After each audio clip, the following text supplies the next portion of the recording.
Hello, welcome to another episode of iBang Podcast. I am super excited. It's been mutuals for years, but because we live different parts of the globe, it's very difficult to arrange time to talk. So I'm super happy to thank you with us here and yeah, just chat. How's it going, man? How you doing today? I'm doing really, really well. Thank you for asking. How are you? I'm doing fantastic. It's such a good time to be geek. Like it's crazy. It is. Between the house designing going on, the boys going on, we got games coming out. I'm a big Destiny player. Destiny had a big expansion. I love Elden Ring. Having that the good expansion. Of course, the Outlaws coming out still. I haven't even spent time playing Star Wars Hunters yet. There's a lot going on. There is, yeah. With Star Wars Hunters, it's just a real easy shoot 'em, get 'em as best you can kind of thing, and I just found it a lot easier to, even though it's like a mobile game, I had a lot easier time just kind of connecting my console control to it and casting it to my TV and just playing it that way, like it's just some regular game. But it's a lot of fun. It really, really is. Okay, we'll have to link up on the game. So I played it briefly at Star Wars Celebration like 2 years ago, Hmm. and man, I don't know what took them so long to actually do the esport, but um, yeah, a lot of my friends are having a lot of fun. And have you checked out the book in the game as well? For the Star Wars Hunters, no, I haven't. Unfortunately, my free time just gets swamped with TikTok and Instagram and everything like that. The very little free time I'm trying to catch up with, like the High Republic books that's coming out. I'm currently on Temptation of the Force, so like it's Yeah, just I'm aware of them, but it's like I don't know where I put them in my next reading order, and it just gets more and more difficult while I'm trying to catch up. I'm actually still reading Temptation and Force myself, and so let's see what it is. I'm gonna finish it today because it's a really good book and might end up being my favorite. But like you said, there's so much freaking stuff. Speaking of High Republic, we just got the penultimate episode of the Acolyte Mm. that dropped, and yeah, I want to jump right into it. And so overall, how are you feeling about the show? Liking, disliking it when you're playing? I am really enjoying it. I thought the first couple of episodes was a little slow, but I was kind of expecting that with it being a whole new era that hasn't really been explored on live action. And I always figured that I don't know how deep they want to go in with the lore. Are they going to explain with what's happened with the novels and the comics that's happened? But I'm glad that they didn't have to mention too much and to just find its footing on its own. And it's what I really appreciate about just having the presence of the characters there alone is more than enough to just engage me and make me feel more intrigued about, well, what's Saul's story? There's something Yeah. not quite right there with his history. He's an amazing guy, but what are you hiding? Yeah, episode 7's just bringing it all out, and it's a wonderful way of showing how the actor, I believe he said that he drew inspiration from Qui-Gon because that was his favorite character. It's interesting to see a Qui-Gon kind of character with a kind of, I don't want to say dark history because I don't think it is dark, but it is more of a conflicted sense with how he deals with his own inner problems and how that guilt has led him to where he is now. And it's like Qui-Gon never really had. So it's kind of interesting to see this is what kind of would have happened. I think the characters are just phenomenal. They always have been with High Republic stuff. They've always been very detailed, very beyond what you see. It's wonderful. I think that's what they've intended to change the character work is. Also, it's far enough away where nobody's safe. Like everybody's safe at any state of time. Yeah. We get to learn that watching the Acolyte here. Also, I was meaning to just call you Veritas, but is there anything specific what we call you? You can go Veritas, you can go James, whatever you're comfortable with. Okay. All right. Yeah, and then you can also call me Brandon or drop it out Sure. But yeah, so with episode 7, we finally got the flip side of what happened on episode 3, which we always knew that there's going to be a lot more to it. Now, I had a lot of my predictions to confirm. Um, I feel like I've been getting a lot of weird comments about this episode not being necessary, which I think this was my favorite episode so far. I'm curious how you feel about that. I have seen, because I've been trying to go live every Wednesday on the evening. It's been released so we can just chat. And I did notice a few people in the comment section of the live saying that yeah, it was similar to it wasn't necessary, and they could have explained that in episode 3. And then I thought, but that's not how storytelling works. The whole point is the mystery. Yeah, of course you're going to see one side of the story, then you're going to have something develop, and then you're going to see the rest of it.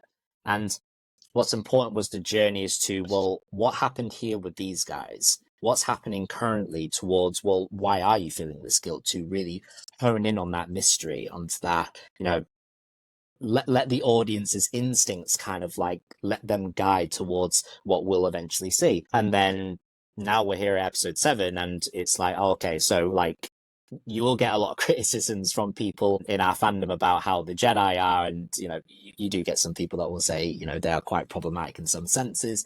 This one, it's kind of like it gives them more of a silver bullet, but it's just the group as a whole. It's just them kind of taking care of each other in a sense. Yeah. With Soul, he did have this emotional attachment, but he did want to own up to it, and he was prepared to face the council, and whatever comes his way. But it was more like he was convinced to do otherwise. And this is what I love about their characters in this era, how they really hone in on those kinds of stuff, the complexity behind all of that. I really enjoyed that episode in particular. Not because of Kel Naka going ham. I love that. It's the first time we're going to see a Wookiee Jedi, and I always figured that if you are going to see a Wookiee Jedi, give him a lightsaber, let him use the Force, let him get into a fight.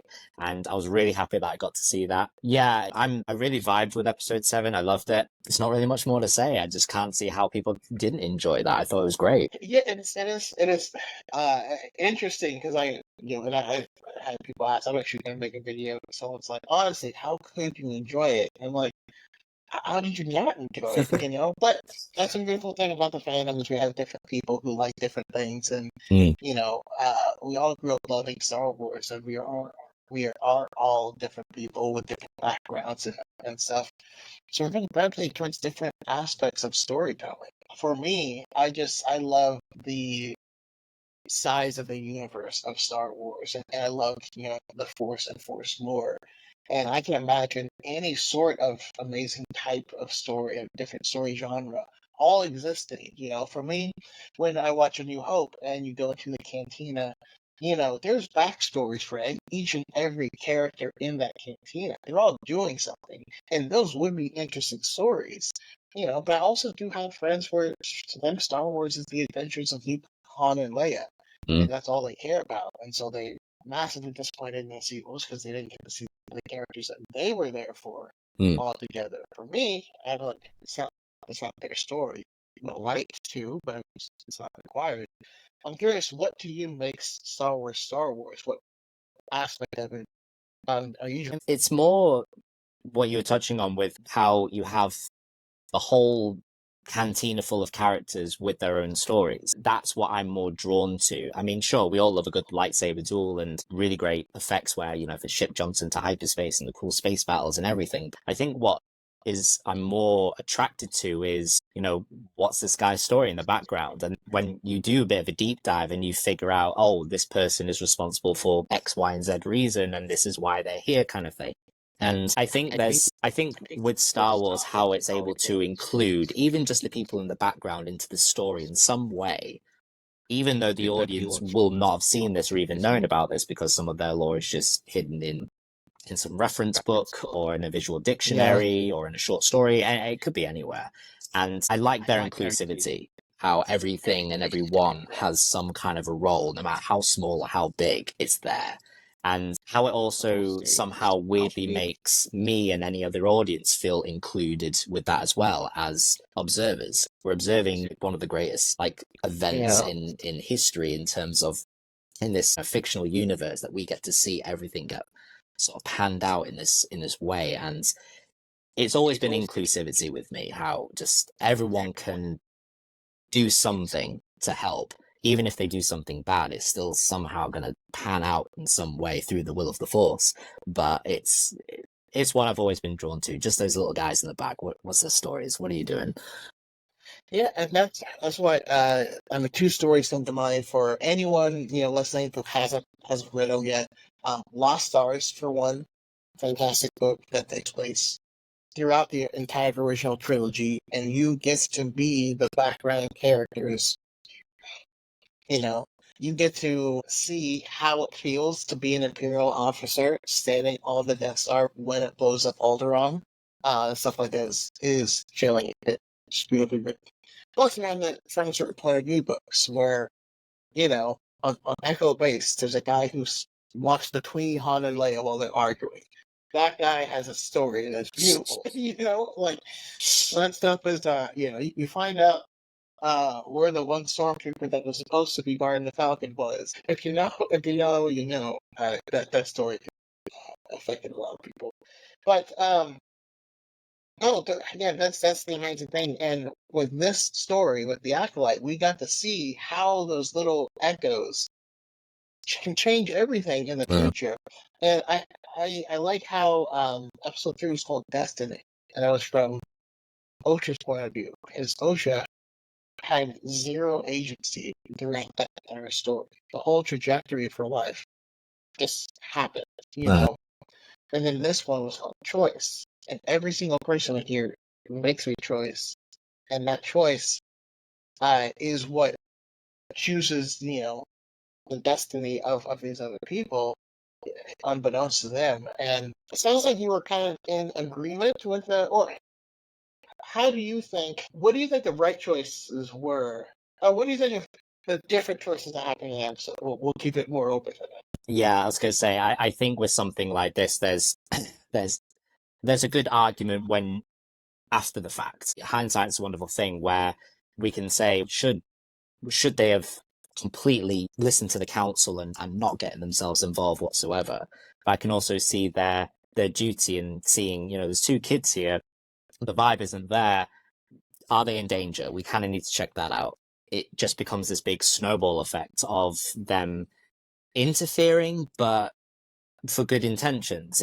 We need to check if they're okay. And you have Indara sort of clapping back with Soul saying you are getting a little emotionally attached here. And then there's a good argument for Soul side to say, but are you not emotionally attached enough to really want to know what's going on here? And I think it's intentionally done like that to cause that kind of friendly debate, because I don't think there's really a right or wrong answer here. It's, we need to check if they're okay. Are they okay? I don't know, but we're here now in this absolute chaos, and we kind of have to deal with it. And it's one of those moments where, a lot of people do ask me, what's your favorite what if moment in Star Wars? I think I could probably add this to one of my lists now about, what if they didn't actually get involved? Where would May and Osha ended up? I can't really lean more on one side of the fence to the other with this, because it's just, I can see both sides. I can understand it. I think maybe if I was put in the situation, I'll probably do something similar to Soul.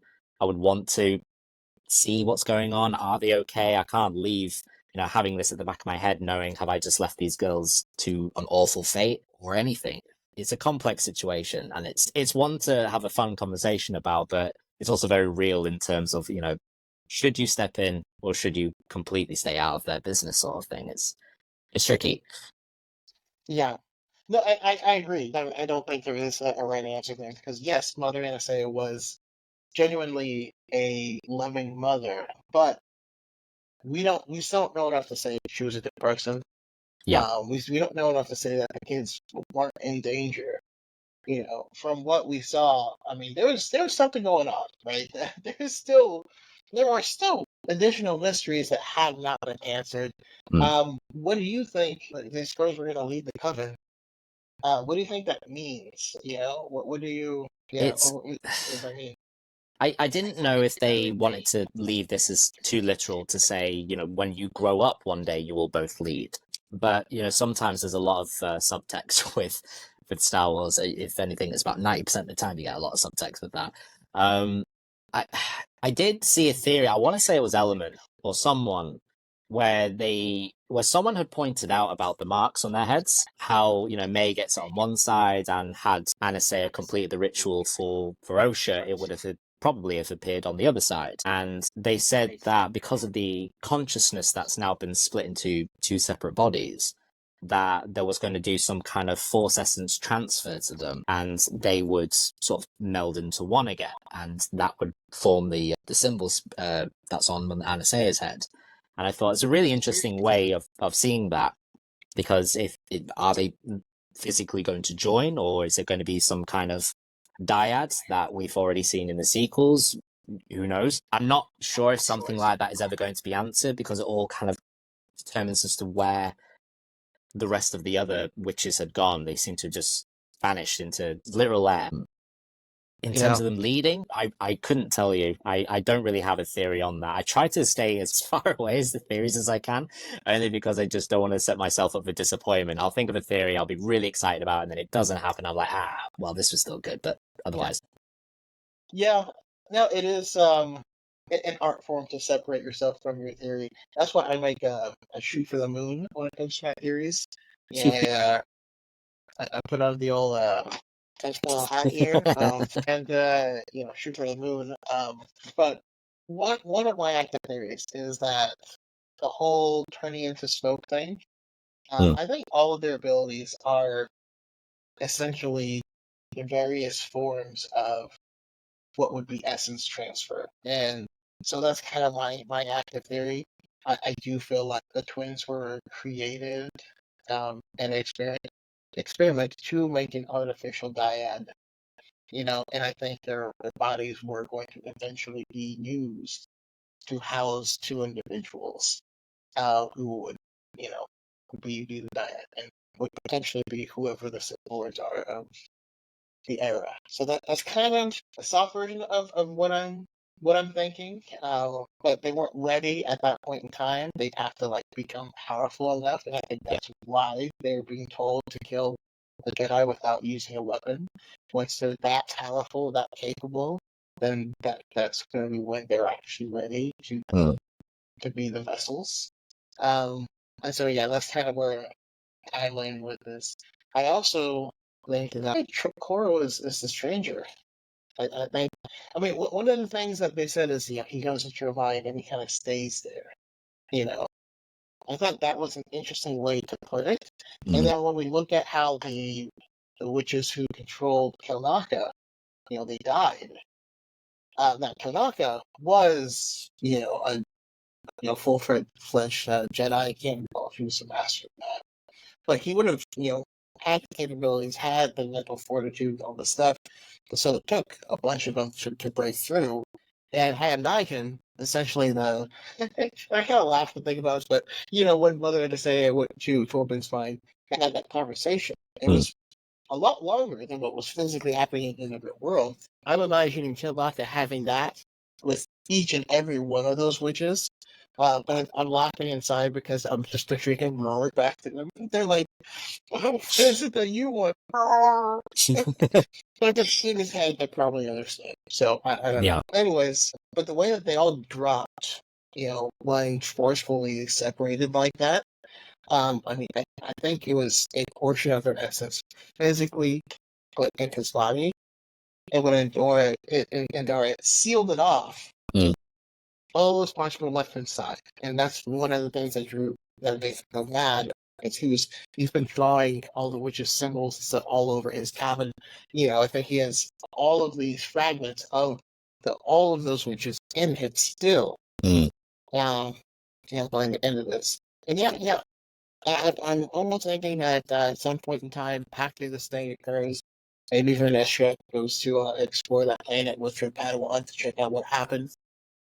Coral's around. Coral takes the body from Padawan. There's a Padawan in it's looking at that. Yeah, I'm kind of excited to see Venestra really use the whip other than killing bugs, and just kind of get that in combat. Since you were saying about their form of essence transfer, it kind of reminded me of the movie Being John Malkovich. You ever watch that? It's been several years for me as well. But I think, because if I remember rightly, that movie ended where all of this group from I want to say that they were a cult, but they were a group, and they had access to that, that halfway level in that office building, and then, they go through the door, and then they're magically transported inside the head of John Malkovich, and they all go in there by the end of the movie. and they're all living there because that's their way of living on. And I got the sense where it's like maybe it's something similar like that, where all this is how the witches survived. Like we'll create these two children, we'll sort of possess them, or we'll all inhabit their bodies in some way, and that's how they lead. They're leading because they're all a part of them, always with them all the time. And that's the power of many. Yeah. So yeah, the power of one, two, many, and it's kind of like if taking it quite literally in that stance of one can step forward and create two, then we're all going to be okay. We're all going to live on in some way. So it's, since you said that, I thought, John Malkovich, okay, we'll see how that goes. Yeah, it's interesting. I like it. I mean, and by the way, by that token, I think because we do know, at least in the vein book, when he uses essence transfer on Xana, like it's a strong reminder that that ends up taking over. But the person who initiates it, their body disappears. So that was one of the other reasons that made me think it. But yeah, I am thinking that at the end of the day, what's going to happen is we're going to have the stranger take over Soul's body, and he will officially be the bad guy. But and that's my long shot prediction. That would be so hard to watch, though. Like it'd be heartbreaking to see Soul have to act in that way. I think it's possible with. I think he can be compromised in that sense. I think emotionally speaking, he's very compromised with what's happened, with all the reminders, and I think with their demonstration of how easily they can control. Because I think Kelnaka was a master, and I think if you can control a master to that degree, I don't think a lot of them are safe. And I think with Soul, he's probably going to be one of the most vulnerable at this stage. And yeah, we'll see. Especially with the stranger taking over. I do like that theory that it's kind of body hopping or mind controlling, or to some extent. So to have a Jedi take control and then take the reins would be really interesting. I'm really invested in the whole, is this an origin of the Knights of Ren with Kylo Ren's theme playing and stuff? But I'm also struggling to kind of connect, because if that's true, like how can I connect the strange and, the witches, and what's their role? Are they working together? Is there some backstory that they've not been revealing yet?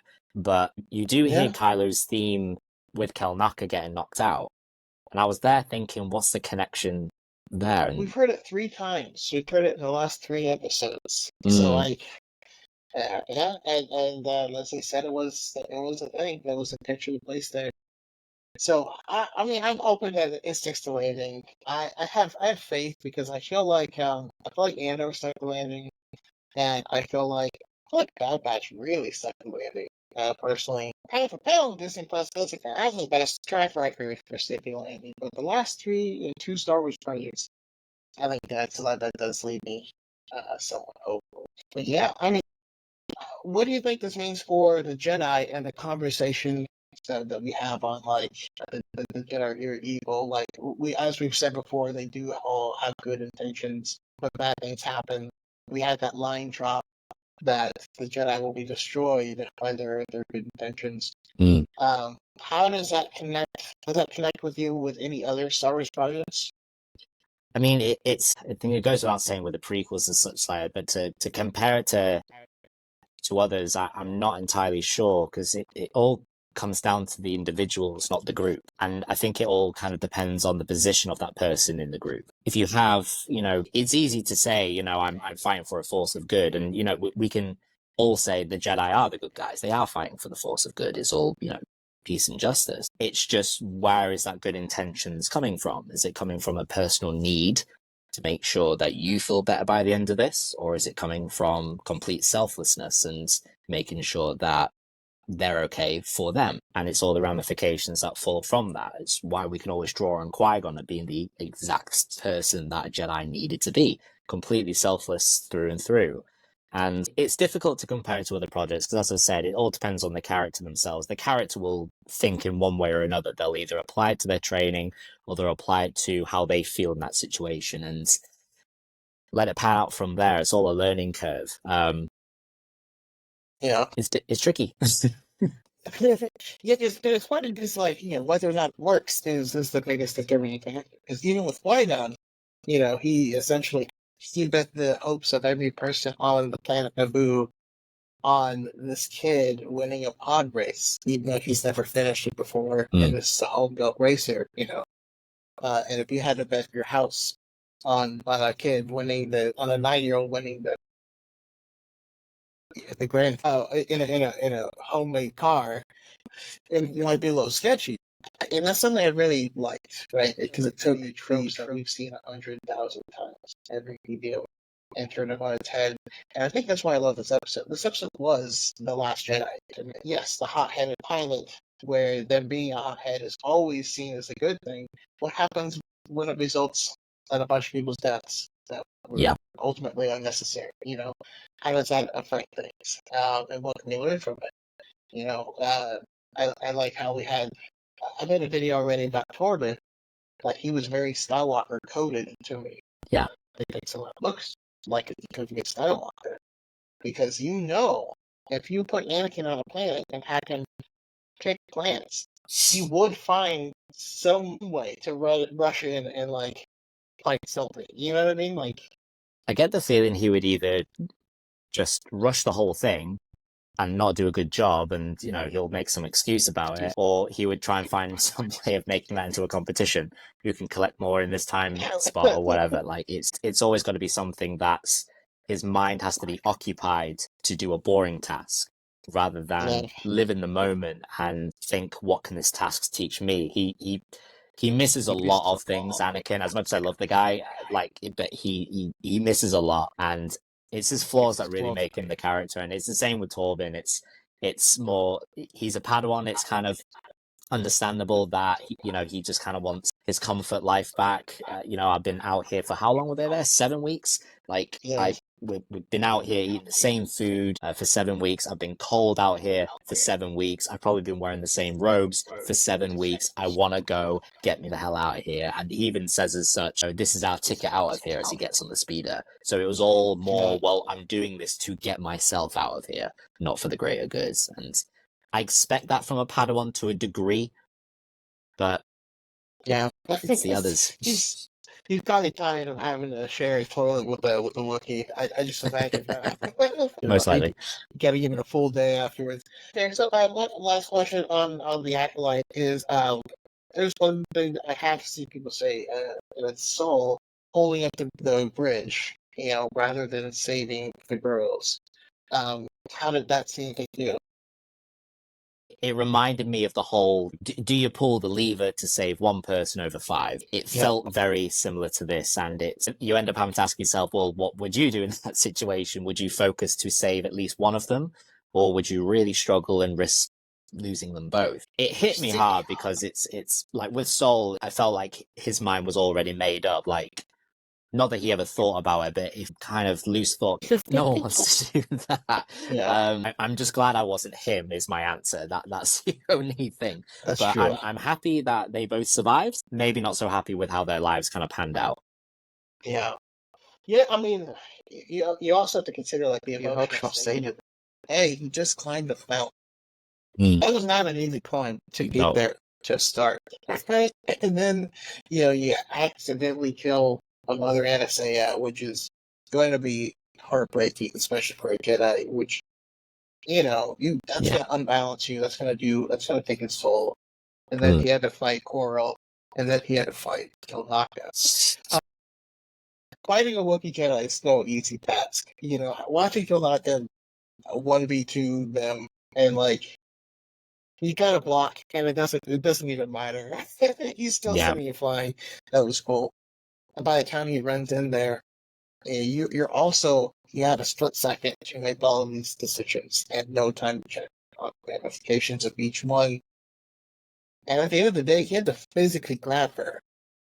And dude was gassed. He had no chance of saving both. Yeah, I mean, if it comes down to the fandom criticizing about how couldn't he do that, you've hit all the points. He's exhausted. He's done a triathlon of all triathlons. He ain't, he has his limits, unfortunately. But what I did really like about that scene was how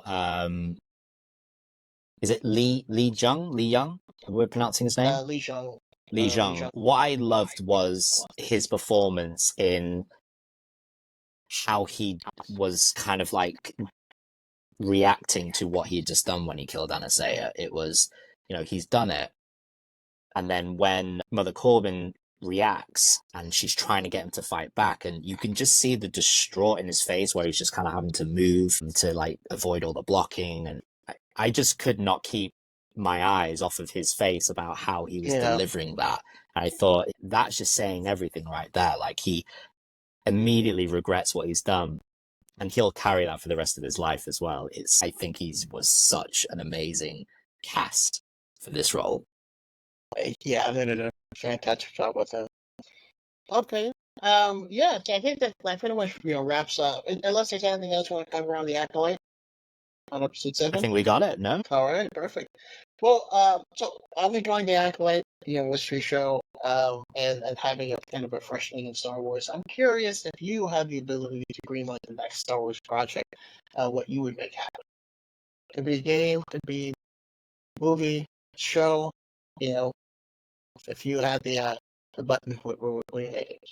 I think movies were kind of heading in the right direction as it is already. We're getting like 3 movies in like the past, present, and future. We're getting Dawn of the Jedi way in the past. We're getting Mando and Grogu right here in the present, and then Rey's movie way 15 years after in the future. So I think we're movie-wise, I can't really think of anything solid. I think if I could choose anything, it will probably be more in depth with the games. I know we're getting Outlaws, which is all free roam and open world, and we've been waiting for years for that game. What I really wanted to vibe with was more of a kind of an Assassin's Creed kind of game for Star Wars, how you can sort of mix in with the crowds and hide amongst there, and sit down on the benches, really interact with your surroundings, and even include parkour in there. And they don't necessarily have to be a Jedi. You can be a bounty hunter or a smuggler or anything.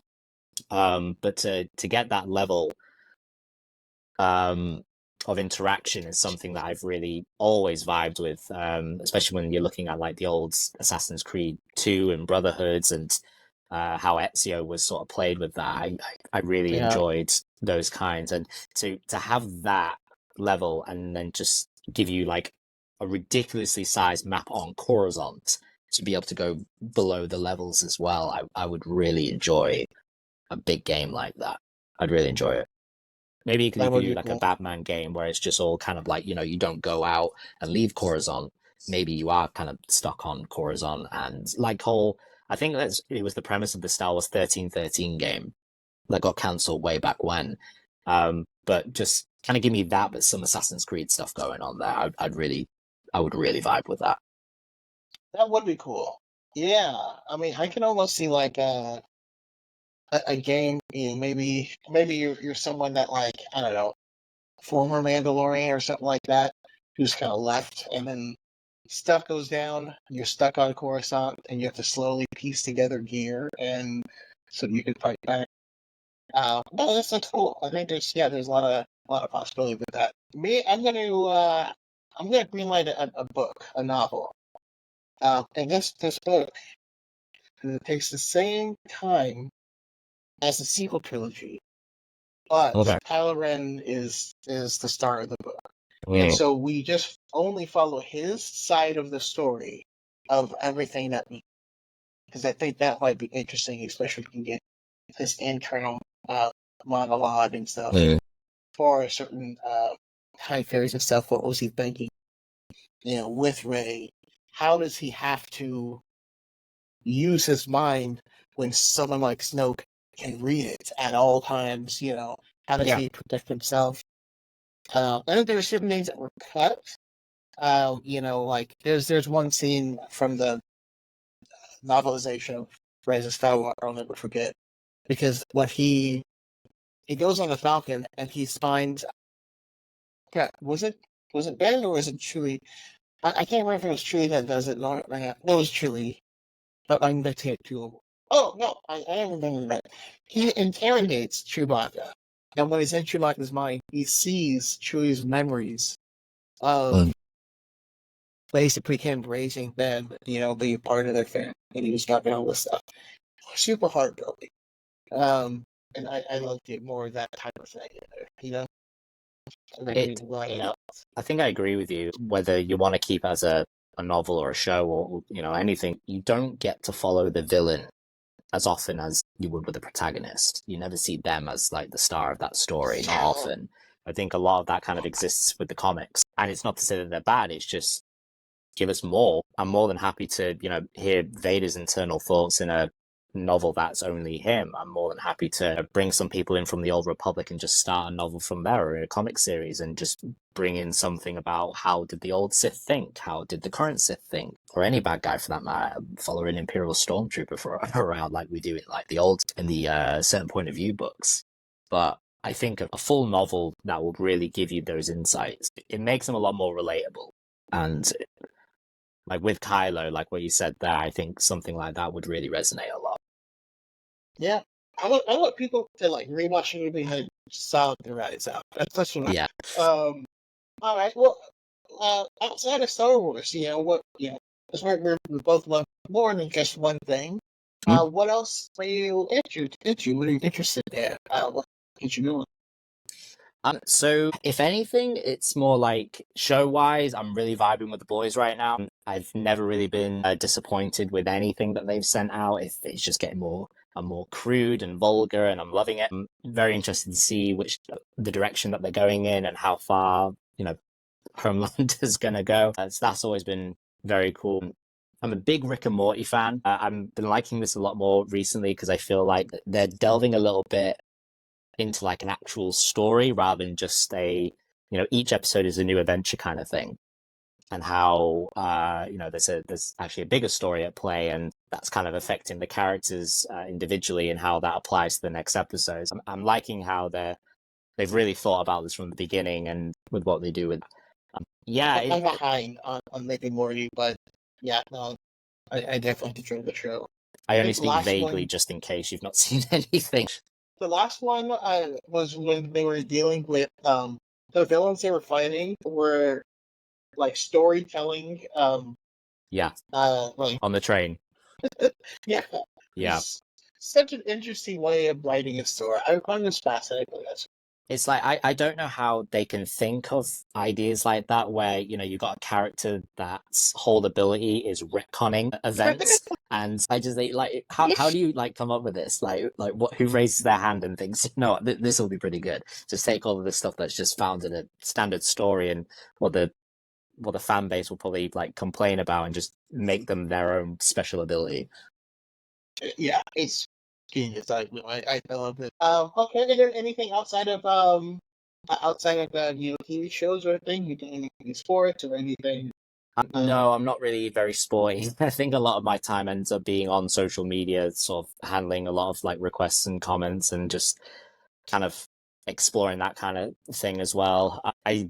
I'm pretty much a family man right now. I'm in a new relationship and I Nice. still see my daughter as much as I possibly can. So whenever she's around, we're all kind of together doing our own thing. She's getting more and more into Star Wars now. She's like asking That's cool. for Star Wars posters in her room and stuff. So I'm like over the top enjoyed with that. She's really vibing with Jedi Adventures, and admittedly, so am I. I love that show, and I think they announced the season 2 that's happening. So I'm really excited for that. It's like, Yeah, man, I wish I had a kid so I don't look weird watching this. But whatever. I've seen some people say that they've genuinely just watched it and they don't have kids and like they kind of want an excuse. So yeah, like you said, they don't want to look weird about it, but they said, to be fair, I've got no regrets over this. It was solid. And just in case you get around to it, no spoilers, but like the final episode had a really cool twist. And like me and my kid were just really, we kind of like pointing at the screen together, going, "Oh my god, that happened because what happened before." And like the joy on her face was like something was completely priceless. So it's a good bonding thing. But yeah, when we're not doing that, we're out, we're doing activities, whether we're swimming, playing in the garden, seeing family, just regular dad stuff. Well, that's awesome. That's good to hear. And also, I mean, I think people don't. The average person doesn't understand what it takes to like be a content creator. Mm. Because I have a day job and stuff as well.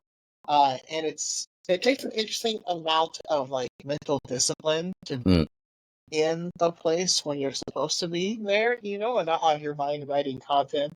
You go step into content. Yeah. Your mind is like doing something else. I keep wanting to make content and play Destiny 2. And do you have any tips or anything that you would want people to know about the content creation process? Find time to live your life. Your life isn't in the screen, and it's certainly, not presenting yourself on that. I mean, if you want to bring people along for the ride and show people your life, that's cool. But just don't let it consume you. I remember when I was first starting out and I started to get some attention way back in like the COVID days of like 2020, that I kind of saw myself just focusing my entire spare time when I'm not with my child on just content creating and constantly scrolling to see what could I do. And it never became a problem in my life, but you could see how that could be for someone else. And my only advice is get in your head about how much time do you think is probably appropriate to be on social media with stuff like that. And set some time aside so that way okay, here's work time, here's my content time, and here's my family time. But always make sure that your content time does not go above your family time is the main thing I will always say. But just in moderation. I've always said to myself, I will set an hour or maybe 2 hours aside every other day, write up some stuff, get some filming, get some editing done, and then it's a progression every day. Then you feel a little bit good about, well, I did some good here, did some good there. Now it's family time. Okay, I like that a lot. And I fully agree because back in the COVID days, frankly, it was my whole life because listen, there was no other life, like even TV ran out of shows and stuff. They were speculative too, so yeah, we had to entertain ourselves. But as there's the Pope and Doctor, obviously COVID is still a problem. Like, it does something just that. Yeah. The things open back up, and so you gotta get back into. For me, it's limiting scrolling because it's very, very easy to just scroll forever and, forget, like, I haven't slept yet. I'm starting to lie in bed scrolling. So, yeah. It's a time vortex. It is something to be mindful and careful of for sure. But yeah, I'll always say just set some time aside, set an alarm on your phone, and just, get Siri or whatever AI you got to count down an hour while you just do whatever it is that you want to do. And then when the buzzer goes off, there's no exceptions. Just stop what you're doing and then carry on living. Well, awesome. Thank you so much for joining me and having this conversation. I think this was a blast. Is there anything else that you think people should know about you, or do you want to know? And also let people know again who they can thank you. Yeah, so the handle is Darth Veritas on a lot of my social media channels. I'm mainly only active on just two of them. It's TikTok and Instagram. Anybody not watching this already, I just delve into the lore. I love the lore, whether it's in every era or just one specific, whatever question you have is what I love finding the answer about. I never claim to know on the spot, because who does? But that's the best part of it, researching. I just love every nook and cranny of it and just getting really involved. But yeah, it's just keep them coming. Awesome. Awesome. I'll have to think of some good questions for you as well. But all right, I appreciate it so much. Thank you, everyone who is watching. And yeah, I mean, I wish you always.